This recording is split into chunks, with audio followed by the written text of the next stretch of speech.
Hello, students. Today we are going to discuss the remaining portion of e- chapter 2 of economics. In our last class, we have studied the story of Sakal. How Sakal, who was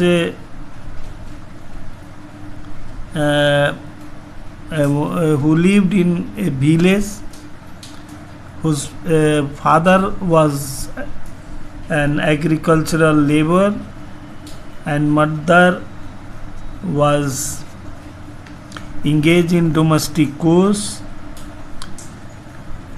but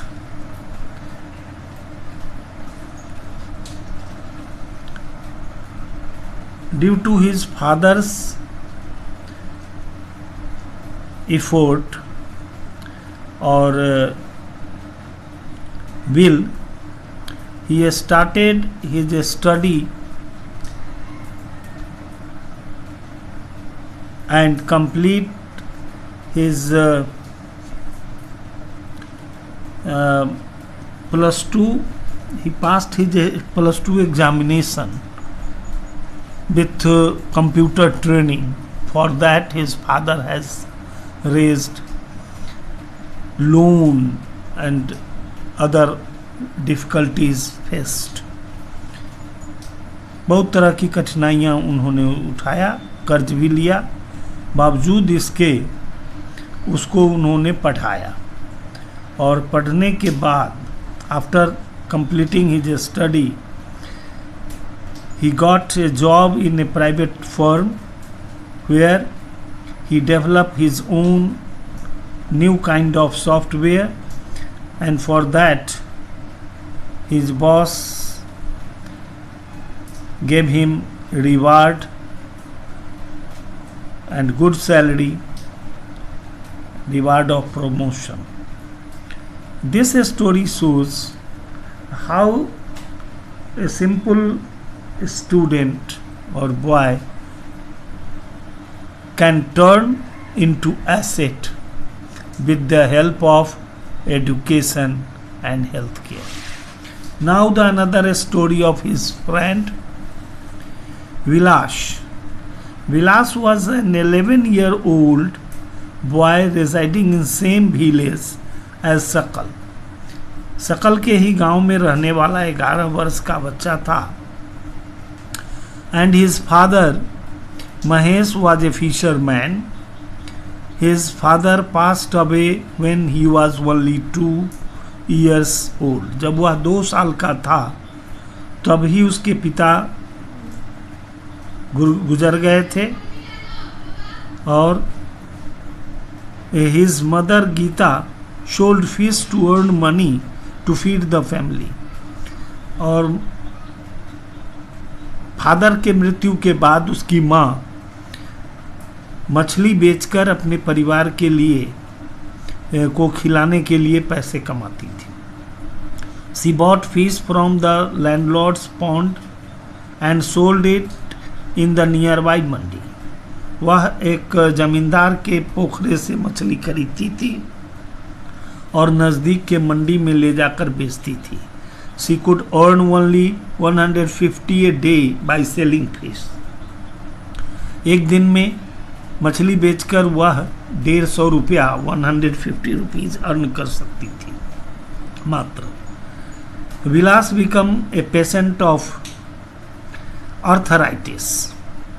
विलास का health भी अच्छा नहीं था. वह गठिया रोग arthritis, joint pain जैसे रोग का बीमार था, पेशेंट था, रोगी था. His mother could not afford to take him to the doctor. He could not go school either. उसकी माँ उसको डॉक्टर के पास ले जाने की क्षमता नहीं रखती थी और वो he could not go to school और वो स्कूल भी नहीं जा सका था. He was not interested in study. और वो पढ़ने में वो इंटरेस्टेड भी नहीं था. He helped his mother in cooking and also looked after his younger brother Mohan. वो अपनी माँ को खाना बनाने में मदद करता था और अपने छोटे भाई मोहन की देखभाल करता था. After some time his mother fell sick and there was no one to look after her. कुछ दिनों के बाद उसकी माँ भी बीमार पड़ गई और उसका देखभाल करने वाला कोई नहीं था.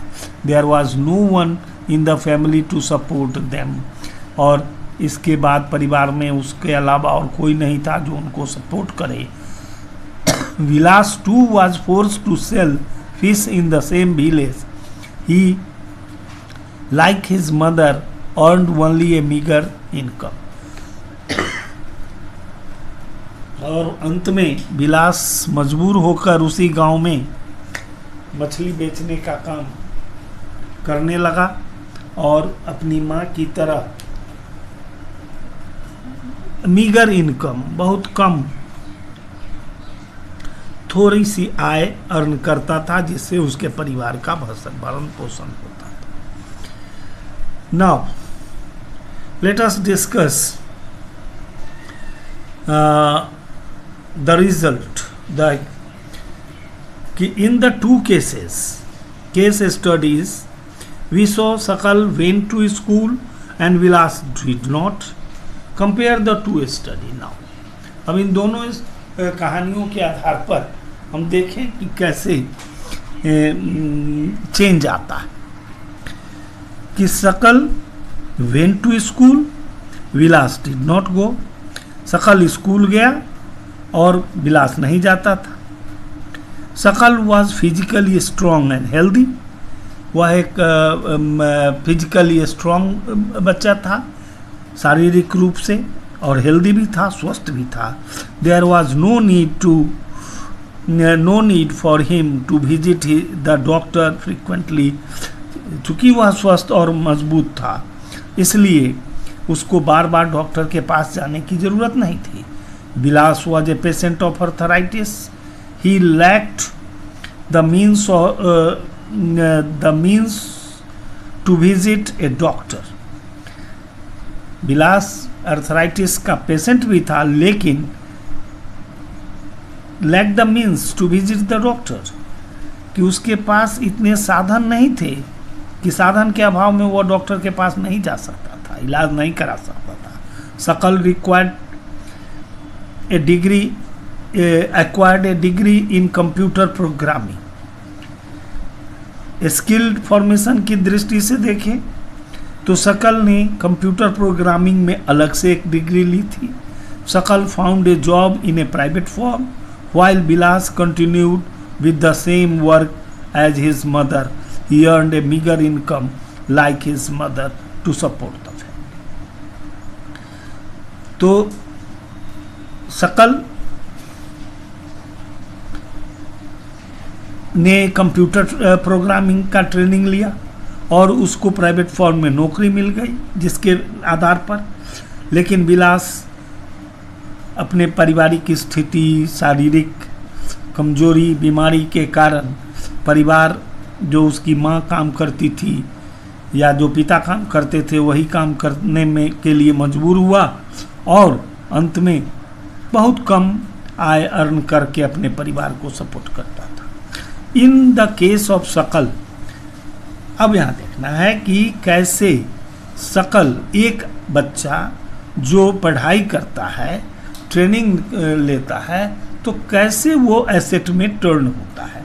इन the case of school, several years of education added to the quality of labours. अनेक वर्षों की जो शिक्षा थी उसने उसके क्वालिटी ऑफ लेबर को बढ़ा दिया, उसके श्रम की क्षमता को बढ़ा दिया. This enhance the total productivity, और यह उसकी क्षमता में जो वृद्धि हुई शिक्षा के कारण, वह कुल उत्पादकता, टोटल प्रोडक्टिविटी, उत्पादकता, capacity to produce, productivity means capacity to produce को बढ़ा दिया. Total productivity added to the growth of the economy. And total productivity बढ़ने से इकोनॉमी अर्थव्यवस्था का विकास होता है। तो इस प्रकार हम देखते हैं कि एक शिक्षित आदमी केवल अपनी क्वालिटी नहीं बढ़ाता है, वो उसकी प्रोडक्टिविटी बढ़ती है, और प्रोडक्टिविटी बढ़ने से इकोनॉमी का, देश के अर्थव्यवस्था का विकास होता है, क्योंकि productivity depends increases develop the GDP, gross domestic product, जिस पर इनकम निर्भर करता है, देश का ग्रोथ निर्भर करता है। दिस इज इन टर्न पे एन इंडिविजुअल थ्रू सैलरी। तो जो शिक्षा या ट्रेनिंग के द्वारा उसने गुण अर्जित किया, इन पे एन इंडिविजुअल थ्रू सैलरी और some other form of his choice. यही जो प्रोडक्टिविटी, क्वालिटी ऑफ लेबर में वृद्धि हुई, वो उसके सैलरी से दिखता है, उसके वेतन से दिखता है, और some other choice. In case of Vilas there could not be any education और health care in the early part of his life. कि शुरू के जीवन में उसके विलास, दूसरी ओर हम देखते हैं कि विलास के जीवन में न तो शिक्षा थी न हेल्थ केयर था। ही spent his life selling fish like his mother, henceforth he draw the same salary of unskilled labor as his mother। कि उसके कारण वो वही उतना ही वेतन अर्न करता रहा जितना कि उसकी माँ करती थी। जबकि दूसरी ओर शकल के पिता भी एक एग्रीकल्चर लेबर थी, माँ भी हाउसवाइफ या डोमेस्टिक कोर्स वर्क करती थी, घरेलू काम करती थी। बावजूद इसके उसने शिक्षा और ट्रेनिंग के द्वारा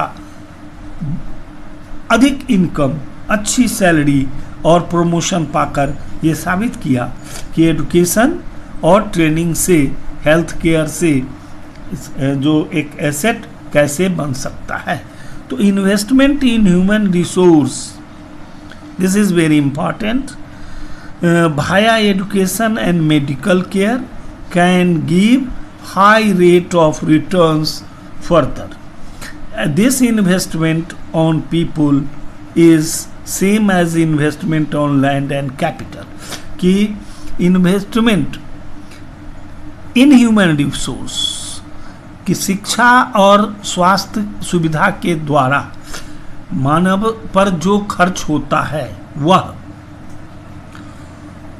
हाई रिटर्न रेट देता है, आगे जाकर वही उसके हाई रिटर्न ऑफ इनकम का कारण बनता है। क्योंकि इन्वेस्टमेंट जो लोगों पर किया जाता है वो उसी तरह है के बराबर है जैसा कि हम जमीन या पूंजी में इन्वेस्ट करके अर्न करते हैं। उसी तरह लोगों पर इन्वेस्ट करके भी एक देश अच्छा डेवलप कर सकता है। और किसी भी देश का डेवलपमेंट उसकी जनसंख्या, उसके लोग के विकास पर ही निर्भर करता है। That's all.